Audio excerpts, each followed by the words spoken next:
My school teacher, Audrey Moore, snuggled me into her huge boobs for my reading lesson. She sat and held me on her lap at her desk, and we read about a curious monkey together while the other students read their lessons. Miss Moore taught grades 1 through 8 in a one-room school, and had about a dozen students. My grandmother's 14th child was Roland, and he was in 3rd grade. The next year, I was promoted from 1st to 3rd grade, and my uncle was held back in 3rd grade, so we were 3rd graders together. She came into the Farley store just about every day. It was also the post office, and Miss Moore was a VIP in the village, so she got mail. She was on the customer side of the counter talking with my mother. I was on the floor rolling a toy car. Miss Moore was wearing a dress. These were the days before women's shorts or pants came into being. I wanted to take a peek under that dress, and I rolled my car in a wavy, deceptive pattern, I thought, as I approached her ankles. I was almost there, when my mother said, "George, what are you doing?" That scared me off and I rolled in another direction. The Farley General Store was also the post office. My father was the postmaster. The post office consisted of one small counter at the side of the great room. There was no mail delivery, so people came to the post office to get their mail. Mail they were sending was put into a big canvas bag, and each morning my father would walk across the bridge to the railroad track and hang the bag of mail on a metal arm. When the train came by, it didn't stop. The men just slid a metal rod out that hit the bag in the middle, and then, with the speed of the train holding it in place, they drew the rotten bag into the mail car. One day, things didn't go right. The bag slipped to the ground and landed on the track, getting badly chewed up.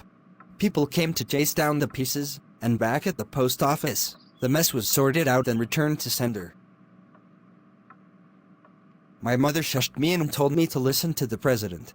Roosevelt was giving his Day of Infamy speech. The radio was raspy, but clear enough to understand. It was on a high shelf, so I couldn't get very close to it, so I listened carefully. I didn't understand what it was about, but the accent of FDR's voice attracted me. Afterwards, my mother told me that we were at war. Once we had a grasp of that, it changed us from playing cops and robbers to playing armies. We played Japs against the US. We all wanted to be the Japs, and that made it hard to get a game going. We all wanted to be tough, all 4 of us. It was me and my uncle and 2 kids who came to play. We were armed with sticks, but we saw them as rifles, and they were for shooting, not for hitting. Suddenly, my uncles were on the porch wearing army uniforms and talking about how badass the Japanese were. I listened to their stories, and I decided that I wanted to be really tough like the Japanese. I had to pee, so I stood in front of the toilet and told myself that the Japanese were so tough that they peed without touching their penis. I opened my fly and wriggled around until my penis came through my fly, all without touching it, and then I took a Japanese pee. I felt so tough. It was winter and the ground was covered with many inches of snow. Grandpa bought me a sled. The only time I remember using it was the day I got knocked out. There was a long, steep hill behind the store, and I was getting set up to sled down it. My sled was aimed at clear space, but I shoved off with my right foot, and that turned the sled to the right. I sped down the hill at the strong angle, headed for a big tree. I was lying face down, and I crashed into the tree headfirst. Then I was lying on my back in the snow, upside down. I opened my eyes and I was surrounded by angels maybe, but then my vision cleared and I saw my mother and several aunts standing in a semicircle around me with worried looks on their faces. They didn't do anything.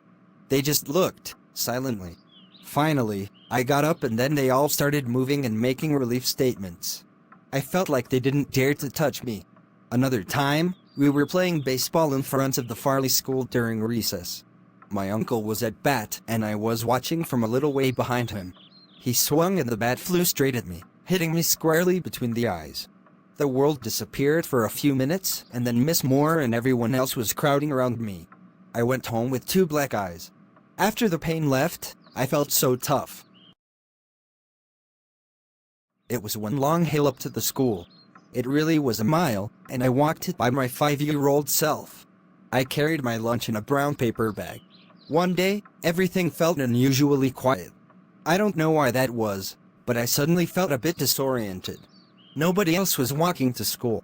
I stopped walking and began to wonder if the world had stopped. Then a car passed by and people looked at me. Suddenly I thought that I was the only people walking to school that day because it was a holiday. It wasn't, but that was my first idea, and it presented me with a big problem, that lunch bag. People are watching me carry a lunch bag as if there was school today. What a laugh they are having, laughing at me carrying that silly lunch bag to school because I didn't know it was a holiday. I hid the lunch bag under my coat and walked on to school because I wasn't sure about that holiday part. I found that there was school, and so I let my lunch bag hang from my hand again. I don't recall why, but I ran away from home. I left the store and scrambled up the hill and went to my grandmother's house. I stood in her kitchen and told her that I was going to live there from now on. She telephoned my mother, then told me, "Your mommy said for you to go home." That struck me hard. Suddenly, I wanted only to obey my mother, and I raced home. I totally forgot what the issue was that made me run away. I sneakily stole a book of matches. My brother and I walked halfway up the road and crouched near a small weed growing next to the walkway. I told my brother that I was going to set the weed on fire. I tried, but it wouldn't burn.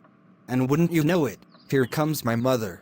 She was a little fierce with me, teaching me not to play with fire. She pretended she was going to burn my finger with a match, and had me really cowering. My brother was even more afraid for me than I was. The lesson was effective.